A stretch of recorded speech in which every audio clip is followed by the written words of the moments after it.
Okay, welcome in, guys. Today to the Taking a Stand podcast. We're excited to have with us a special guest today, Robert Beatles, who is a Christian husband, father, grandfather, and also Ben Franklin's great nephew. So that's a pretty neat little side fact or detail there, Robert. But welcome into the show. We're blessed to have you today. And can you just fill us in, give us a little bit of background on how you came to Reno, how you, well, maybe share how it is that you are related to Ben Franklin. I would love to hear that, actually. You've told me once, but I would love to hear it again. Yeah. There's a whole bunch of greats in there too. So it's Okay. like great, like Yeah, of course. like 9 of them Of or course. so. Okay. But when my dad retired, he got into genealogy, and he's always tried to figure out, why we do the things that we do. Because, for instance, like a bird, it just knows how to make a nest. Nobody teaches it, right? And I've done all kinds of things in my life, and he's scratched his head and tried to figure out why. And so one of the things that, led him into genealogy was that. And so he started, as he retired, started hitting me up. Hey, did you know you're Daniel Boone's, my great nephew? Did you know that, Wyatt Earp's great nephew? You're Wow. Ben Franklin's, great nephew. He's like, maybe that's why you do all the crazy stuff that you do, right? Yeah. Yeah. And so anyways, as he retired, he just kept digging deeper and deeper and looking into all these, I guess just our family tree. It goes back to King William the Conqueror, goes back to Charlemagne, great grandparents and all kinds of stuff. So all that, 99 cents to give me a bag of chips, but there you go. That's awesome, man. Wow. So, and you're a philanthropist, but you're also a business owner, and you're also a servant of the people, in the sense that you care about, especially you care about elections, and especially you care about the education system, right? Is that correct? Yeah, those are my two focuses. Those are the things that you focus on. And so as you've been focusing on those things and coming into Reno and living here with your family and everything that you've got going on, what have you learned about our city? What have you learned about our community? What are some things that are red flags and concerns for you? Well, I mean, if you go back to Reno's history, it predates Vegas. Okay. So there's a lot of corruption there, a lot of gambling, the divorce capital of the world. Yes. It was pretty much so corrupt that they had to create Vegas to get away from Reno, because Reno wouldn't let them grow here, right? Wow. So, you have a lot of that. We talk about genealogy. People that were there then have family members that are still involved in that process now. So as I've looked across the country and worked with teams and friends in this space, we've found that, Washoe's pretty much one of the most corrupt counties we've seen in the country. Wow. But there's a lot of great people here, and they know it. That's the thing, right? It's like you have these public servants that serve themselves instead of the people, and the people know this. And so if you take a poll out of 100 people, 80% of them are going to tell you there's a lot of problems here in the county. And they're going to tell you that there's issues with all different types of things. Yeah. They're not ignorant. They understand this stuff, but a lot of them feel apathetic, like they don't know what to do. Okay. So my wife's the one that kind of pushed me into this and said, you got to show them, you can't tell them, right? Yeah. So it's one thing to know, it's another thing to do, and it's another thing to get other people to do as well. And so, kind of focused on that. And the two things I focus the most on are elections, because that's how they take their money, that's how they take their power.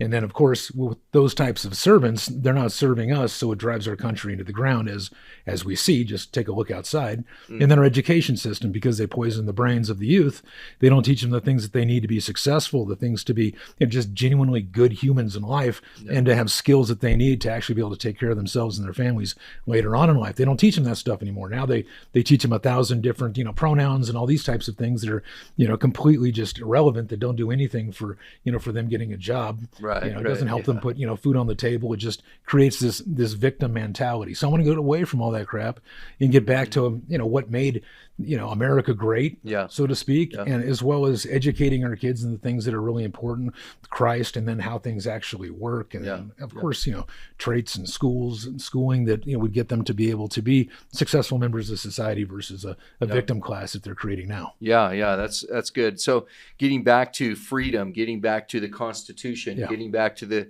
American exceptionalism that we saw earlier in our nation's history, right? And For me as a pastor, I would love to see us get back to that biblical citizenship that we saw from the church in America in the beginning. The founding forefathers trusted a lot of pastors and the sermons that they gave and the things that they did. And of course, the church was responsible for a lot of the good things that have come into in our country and in our government.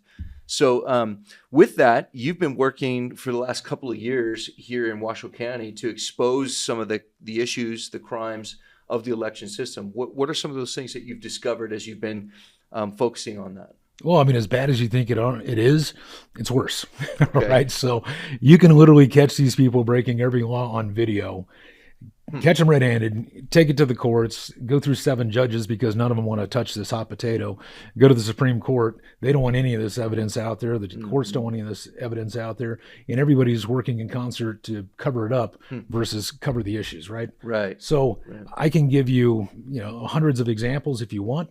But so with the elections, that is literally how they do what they do. That's literally how they take the power. It's how they get the money. When you look at things like the homeless industrial complex that we have here, that's over $300 million we're told now that they've spent there, and they want another $300 million more. Wow. Do you realize that the Cares campus, this homeless campus, whatever you want to call it, is the largest in the country? Wow. So larger than Chicago, LA, Houston, New York, any of that stuff, right? Wow. Here. I did not realize that. For a county of 500,000 people with homeless somewhere between 600 to 1,700, depending on what study they're putting in front of you for money, right? Yeah. So it's so bad. You look at the budgets of the school, over like 1.3, 1.4 billion. You look at the county, there's over $1 billion something there. I mean, there's just so much money, and there's just so much enticement for these corrupt people to continue to perpetuate this lifestyle that they've created for themselves, where they went from literally nothing when they lived in their basement with their mommies or their grandmommies, didn't have anything, and now they're multimillionaires. And they're making $100,000 a year, right? They're making $100,000 a year. How does that happen? I mean, and when you ask those questions, they can't answer them. They'll just call you crazy, a conspiracy theorist, a racist, anti-Semite, those types of things. Yeah, they're trying to tear you down. They'll attack your character as opposed to just giving you a straight answer. Sure. And it sounds like a dream job to me to be able to make a lot of money and not be held accountable or responsible for anything and just do what I want. Sounds like it would attract a lot of people that just want to do, that are not wanting to be held accountable. Yeah, nefarious for sure. But some people start out with the right intentions, and then they just realize that, hey, look, it's just easier to be one of them than to stand for the people, right? So we have some of that as well. But, God bless people like, Mike Clark and Jeannie Herman that have just always taken a stand and always done the right thing for the people. That's very rare. It's very rare. Yeah. So have you been able to be successful at all in any of your endeavors at improving the election process or the election integrity here in Washoe County since you've been working on this? So we figured out exactly how it works, which is huge. So we know who's doing what and how they're doing it. Okay. And that's one of the keys to any battle. Yeah. Problem we have right now is the courts wanting to actually get involved in it. We see this across the United States. So that's an issue we have. But the more sunlight we put on this, the more people that become aware of it, the easier it is for us to correct it, because these people, they're kind of like cockroaches. They don't like the sunlight on them. They scurry off, right? Yeah. So the more people that call out this stuff, the greater the traction, the greater the success we'll have. Yeah. So we've had quite a bit of success, but I would say the greatest success we've had is most of the people in the county here know that there's election issues. Yeah. You can't walk down the street and ask 10 people if they think the elections are safe, secure, free, fair, all that kind of stuff without 8 of them telling you no, it's all rigged. Yeah. Right? Yeah. So yeah. That's a serious problem. Yeah, and it's so obvious, but we don't see our media really getting involved and exposing the light. Why not? Are they complicit in this, do you think, the media here? Yeah, they're covering it up versus covering it, right? Okay. So when you look, 95% of the media is controlled by about 5 corporations. And when you look, these corporations are all part of the same industrial complex. So of course it makes sense for them to cover up for themselves. Yeah. And then you'll also see ties between different servants and different entities, like whether it's the county or the city, where they've invested into some of these media companies, whether it was through purchasing real estate or buildings or different kind of grants and fundings and all that types of stuff. You'll see that there's a synergy between them. Okay. So it doesn't really behoove them to speak out against it, because it's literally, slapping the hand that feeds them, so to speak. Yeah, yeah. Now, have you been able to get help from any of the elected officials who are responsible for, or who are responsible to the Washoe County residents to uphold the law? Have any of them stepped up and helped you in this?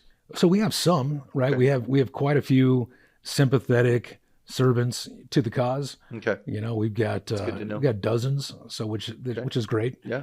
But as far as enforcing the laws, then that again goes back to the district attorney, goes to the sheriff, it goes to the judges. Okay. So we've had an issue there. Yeah. Because, yeah. right, you know, legislature can create laws, right? But it's not like they're going to do anything to really punish people, so to speak, right? You know, so, you know, it requires the sheriff, the DA, and the courts just to simply follow the law. It's like, hey, look, guys, here's what the law says. Here's them on video breaking the law. Here's them confessing that they broke the law. So can we please, you know, just follow the law here and, you know, maybe, you know, at least put a trial together and let a jury of maybe not necessarily their peers, but our peers. Yeah. You know, we don't want 12 criminals up there, right? Yeah. So, you know, I just let them hear the evidence. Yeah. Why don't they want to hear the evidence? Right. You know, why, like, for instance, I got thousands of exhibits. You know, why don't they want those exhibits in the court? Why? Yeah. It's pretty damning to them. That's why. Yeah. What specific election laws have been broken by the officials here in our area? Sure. Well, let's make it very simple. Yeah. So according to the NRS, it states that if you're going to be counting ballots, the public has to be present for the entire process. Okay. I also have court orders. We have court orders in Clark County and Washoe County to ensure that every Nevadan has the ability to go down and watch the election process, whether they call it tabulating, where they're counting the ballots. Yeah. So right there, full stop, it's illegal for them to do it without the public present, right? Yeah. We have them on video admitting that they're breaking the law, counting all the votes in secret behind closed doors. Wow. Then they come out and they tell us who wins. And we're not able to audit that. We're not able to count the ballots. Yeah. We're not able to count the bubbles. Yeah. We're not able to do anything to, you know, substantiate what they're saying is true and correct. Right. We just have to take their word for it. Yet we just saw them break the law, them admit they're breaking the law, and count all of our votes behind closed doors for 500,000 people, and then tell us who wins, and we're supposed to just blindly accept that. Yeah. So that right there on its face, anybody can understand that. Because like Stalin told us, it's not who you vote for, it's who counts the votes. Yeah. And if they're counting the votes in secret, you got a huge problem. Yeah. And then I can show you that every single precinct in the two largest counties, separated on opposite sides of the state, so Clark County and Washoe County, nearly every precinct voted identically the same. While the other 15 counties did not. Wow. How does that happen in a free and fair election? And this is not my math. This is where they say, oh, it's Beadles, his math's wrong. It's like, well, then come take the $80,000. Prove me wrong. Yeah. But what it is it's their certified data under penalty of perjury. They say this is how it went. So here's the votes. So all you got to do is have somebody at UNR, UNLV, just take it, look at it, and they're like, oh, crap, he's right. And all 60 PhDs or more that have taken this, they've all said he's right. But most of them are too scared to speak out because then they lose their job. Because the same servants that this is, you know, benefiting, Yeah. those are the same types of people that would cost them their job, you know, through pressure above, right? So what's this $80,000 that you brought up? What is that? Is it a challenge that It you is. put out? Okay. Yeah, it's a challenge. It says, Explain what that is. here's the county's data. Explain to me how every precinct in the two largest counties voted nearly identically the same. And so what do you mean by identically the same? So it would be explain. like, okay, to put this as simply as possible, a precinct is, you know, usually a small area within a county. Okay. And there's usually districts that are made up of mini precincts. Yeah. And so it would be like every single voter getting together and saying, hey, Phil, I'm going to vote this way. And you're like, hey, Beadles, I'm going to vote this way. And we're like, hey, JJ, you're going to vote this way. And JJ says, I'm going to vote that way. And every single person does that. Okay. And every single person does that. Yeah. Okay. Identically that way. They don't change anything. Okay. That's what it would take for that to be mathematically possible, is for every voter Wow. to get together and conspire to vote a certain way and then actually do it. And then the other 15 counties in Carson City don't. So you can look at the rurals and you can see that they vote all over the place. But then when you look at Washoe and you look at Clark, the two counties that they need to flip any election, whether it's state, federal, whatever, they vote identically the same. And then there's an $80,000 challenge to prove us wrong. Okay. So how do you think that happened? Is that this algorithm that you've been talking about that basically switches the votes or lines them up the way they want it? It's simple. So you've heard of ranked choice voting. Yep. That's an algorithm. Okay. So they say out of one side of their mouth, there's no algorithm. Then we saw during the PPP, the presidential preference primary, for where we vote on the presidents, right? Yeah. They said, oh, accidentally, there was a little algorithm error and the votes got flipped. And so all these people that didn't vote that still have their ballots, it showed that they voted, right? Yeah. And then they went into the system and said things that they said they couldn't do. And then they changed the votes back. I remember that. And then, of course, they made mistakes doing that, right? Yeah. So just through the PPP, we saw that, number one, there's an algorithm. Number two, that they had people vote that said that they didn't because they had their ballots in their hand, right? Yep. And then they went in and they changed the votes, right? And then they changed them wrong, and then they went and tried to change them again, and then they said it didn't affect any of the election whatsoever. Yeah. And so we're all crazy for even thinking that it did. Right. Which is crazy in and of itself to say that. I was one of those. I purposely did not mail in a ballot. I voted in person, and then I went online to check, and sure enough, it showed that I had voted with the mail-in ballot, which I hadn't voted, and then it was switched back later on, and that happened to several people that I know. Oh, you guys all must be racists, yeah, because that's what they're going to call you, right? Yeah. Or conspiracy theorists, right? At best. And that's just crazy to me. That's crazy to me that this is America, the United States of America, and something like that's happening, where it just erodes all trust that we have in our system. And right. So what do we do about that? Well, I mean, there's a lot of things, right? So I've got a court case at the Supreme Court right now that, and if this is going to be aired later, today's June 4th? Yeah. All right. So today's June 4th. So basically I've been through like 7 judges and none of them really wanted to touch it. Then I got to Judge Russell, who literally just wiped his butt with case law and the Constitution and everything else and kind of threw out my case. So then I appealed it to the Supreme Court. And in this case, it shows that I sue 4 people: the county manager, the register of voters, and the chair of the county commission. And then I show hundreds of election violations. And then I show how you can save the elections and fix things. And this is backed up by about 170 exhibits and thousands of pages of evidence. Okay. And they don't want any of that stuff in the court, right? They're doing everything they can to call that rogue. They're doing everything they can to try to keep this stuff out, even though everything was filed completely right. They're trying everything they can to keep it out. So if the Supreme Court simply just does their job and just rules based on the law, it's going to do wonders for the people. Right. Because all these people, they know there's something wrong. Yeah. And this case proves it. Right. So if it's allowed the light of day, and God willing, we'll be able to get it in front of a jury, 12 people, right? That'd be great. Yeah. And let them just weigh the evidence and say, hey, Beatles, you're either crazy or not. Let's just weigh the evidence and let's look at all the video. Let's go to the tape, Bob. Yeah. Right. Yeah, that would be awesome. Let's That'd see be great. Let's see what happens there. Right. Yeah. And you would see that there's all these issues in our elections. And then I show how that, we can save our elections. It's really not a difficult thing. But if you notice, Nevada is the worst state in the entire country for election integrity. The worst. Wow. It's number 50. That's not a good thing. Number 50 is a bad thing, right? So, so where do you find the rankings for that? That was on, is it Rasmussen? I think it was Rasmussen Reports. So I think it was on Rasmussen. Okay. Yeah. Or maybe it was a Heritage Foundation. It's one of those 2 reports. And so it goes through and it lists all the different issues, right? So we're number 50. And if you just, step back and you realize that all these things that they're doing are just complicating our elections, they're making it easier to cheat. Yeah. We're spending tens and tens of millions of dollars when we've only got 100 to 150,000 people supposedly that are even voting. It doesn't make any sense. The return on investment isn't there because, number one, you don't have any trust.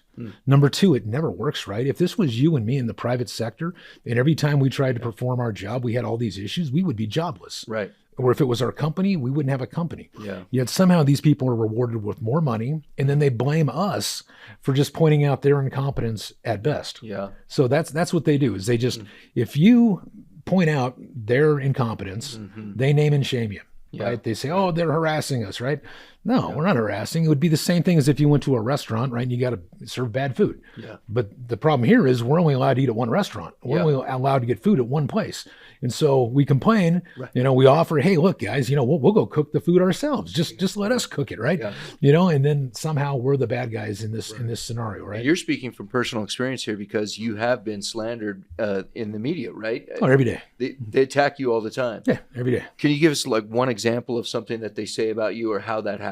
Well, first they call me a right-wing extremist, right? Okay. So first, there's nothing wrong with being right in my book. Yeah. I like to be right. Yeah. It looks bad when you're wrong. Yeah. Right. Yeah. So there's that, right? It's some right-wing extremist. I'm actually a constitutionalist that's forced to vote as a Republican. Okay. They call me like an anti-Semite. They call me racist. I follow Christ. So that's out the window, right? Yeah. The number one Jew, right? Following a Jew. Yeah. Most, a ton of my friends, if you look at like Segal Shadow, one of my attorneys, Jew. You'll get Joanne Hutton Pulitzer, Jew, right? You just keep going through and they're like, it's funny, all the text messages they send me, right? Are racist, like one of my mentors, Thomas Sowell, right? So it's like black, conservative, right? Just, brilliant guy. Yeah. But it's funny, but that's what they do because they can't contest what I'm saying. Yeah. So they don't even go there. So they just go to a personal attack. That's exactly what they do. Slander and smear you. It's the only playbook they got. In the public eye. They just make stuff up. Yep. Now, do you feel like there's hope? Do you feel like there's that we could turn this around?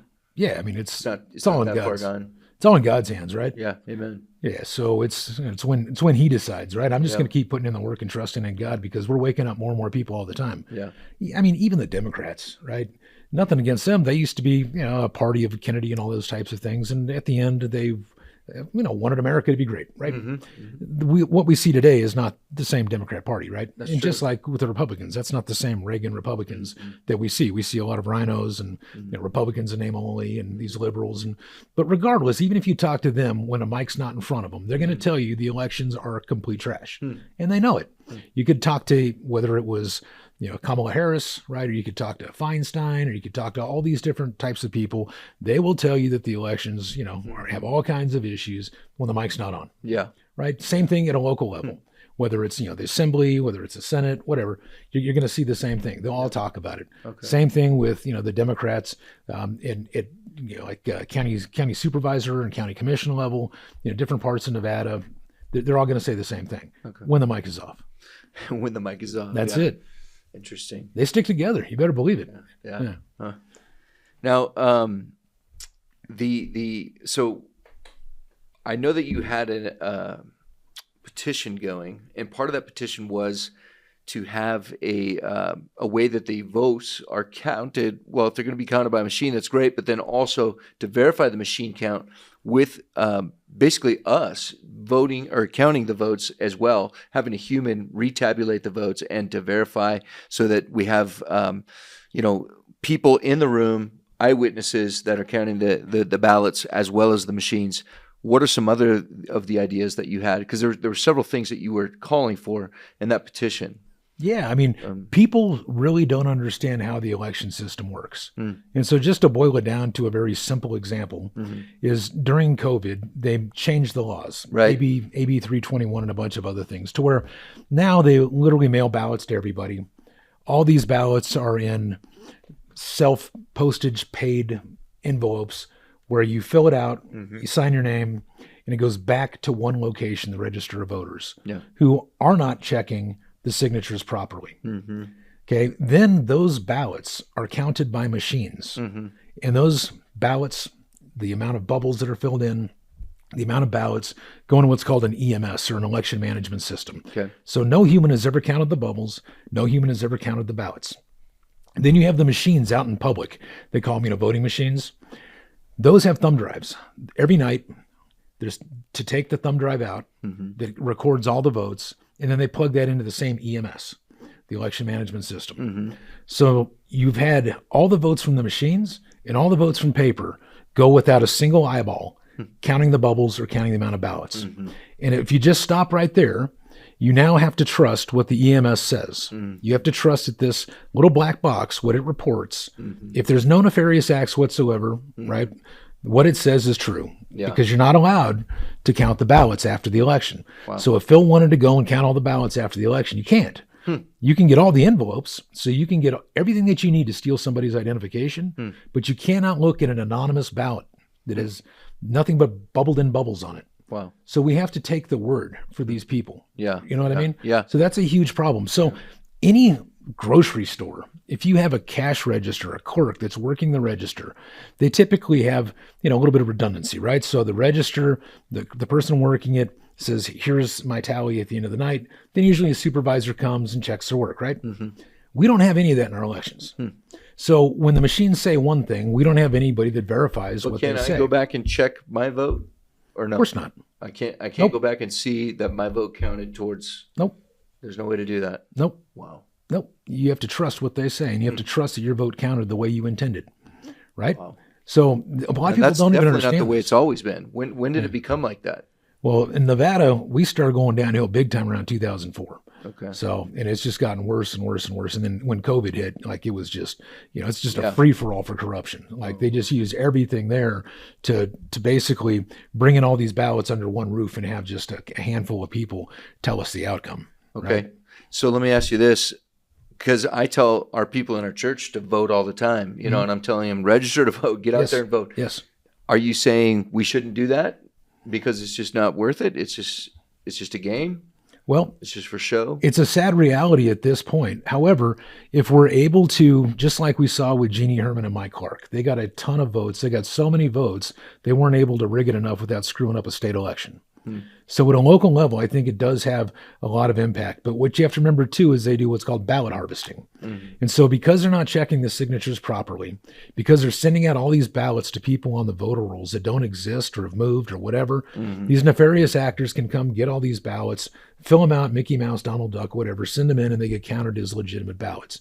So that is a huge obstacle. And they know that these things are there, that just all it does is promote corruption. There's absolutely no reason to do any of this stuff, right? Right. None. Yeah. And so I advocate for, election day, not election month and a half. Yeah. Right? Makes sense. Voter ID, right? I mean, you need to show ID to get on a bus, to get on a plane, to go to the DNC, right? Yeah. To vote in our precincts or at least at a district level. So that way we're voting with our neighbors and our neighbors are counting the votes and reporting the votes at a precinct and district level. And guess what? We would have the results that night, a couple hours after the polls closed. Right. And we demonstrated we could do this with the PPP in just a couple hours, even after they handcuffed us and said that, hey, look, we're only going to give you a couple hours to do this entire election. Yeah. We still did it across the state. Yeah. And they try to downplay that. It costs next to no money. Yeah. Here we're spending, hundreds of millions of dollars on this? That's true. And it's just total trash. You can't trust any of it. And so I advocate for at least a parallel hand count with what's going on right now. Yeah. What the machines say versus what the paper actually says. Yeah. Let's just do the same level of transparency that a grocery store would. Who could be against that? You'd be surprised. Alexis Hill, right? Wow. Claire Andriola. Those are two right there that'd be against it. Because all we need are 3 county commissioners to say that we're going to do that. But of course, Alexis Hill and Claire Andriola, they don't want no part of that. None. So weird. But to answer your question, yes, we need to vote. Yes, we need to register to vote. Okay. But we all need to be diligent that in calling this stuff out. Because that is their worst fear, is all of us coming together. Yeah. Now, why do you think in America they try to divide us so much, whether it's by race or anything else, right? Yeah. If they keep us divided, right versus left, left versus right, election deniers, I deny that what you're telling me is the truth because I can prove it, right? Yeah. And just like, they were all deniers in 2016. Yeah. It just depends on the time, right? And their narrative. But if we all come together and we point this stuff out, they won't be able to hide, especially when we all show up in unison together. Yeah. Right. They have to bring people in. So when we first started exposing this back in, 21, we would bring hundreds of people with us down to the county commission. They would have to bring in Soros groups that would fly in people and bus in people from other states to pretend like they're here from Washoe County, upset with free and fair elections, and that's somehow racist. Yeah. Yeah, that's what they would say, right? And some of my buddies were black. They were in the audience, and they're being called racist, and they're black. They're like, and then these same crazy purple-haired liberals are flipping them off. Right. So they're flipping off my black buddies. And supposedly we're the racists because we want everybody's vote that's legitimate to count legitimately. Yeah. Right. That doesn't make sense to me. And I'm a fan of keeping things as simple as possible. I think we should show up on the day of the election, cast our vote. It should be counted the same day or, that night. And we should have the tally within a day or two at the most, Hours. Hours. Yeah. I mean, really. 100,000 votes. Do you realize if we just had, like 30 to 100, just depending on how many polling locations you want, and you staff them with 5 to 10 people, within 2 hours, we'd have all the results of the election. Yeah. And the way it is run now, it takes a month? 6 weeks. A month for them to get it all done and sent in and, signed off on or whatever. Who knows, man? Wow. Yeah, it's a mess. But we have to continue to play the game. We have to continue to vote. We have to continue to register to vote. We have to try our best to clean the voter rolls. All these different types of things are important. But the biggest thing is just calling these people out. Like, it's something so simple like, who would be against a parallel hand count? Right. Who would be against, like doing a hand count just in general? Who would be against counting these votes? Stuff is at common a district? sense. Right, because they keep making all these mistakes over and over again at the county. Yeah. They bring it all under one roof, and the thing is a disaster. Yeah. They send out the ballots a week early. Yeah. They send them out without the candidates on it. They send multiple ballots to the same people. So you get a Democrat ballot, a Republican ballot, maybe a nonpartisan ballot, maybe all three of them, right? So you get 3 ballots you could vote, plus they send another 11 to your house for people that don't even live there, and you can't get them off the rolls. I mean, it's just utter incompetence. That's crazy. Right? So yeah. Well, folks, you heard it here. Be praying for Robert and the battle for election integrity here in Washoe County. And let's be praying that God would just expose the darkness and the corruption, and that we could have free and fair elections for everybody. That where that makes sense, a common sense electoral process that our founding fathers started us off with. We somehow got away from. We need to get back to it. And so let's be praying that God would help us with that here in Washoe County, here in Nevada, and across our entire country. All right, guys. Thanks for joining us today. And we're going to have another episode with Robert talking about ranked choice voting. So make sure you turn in for the next episode as well.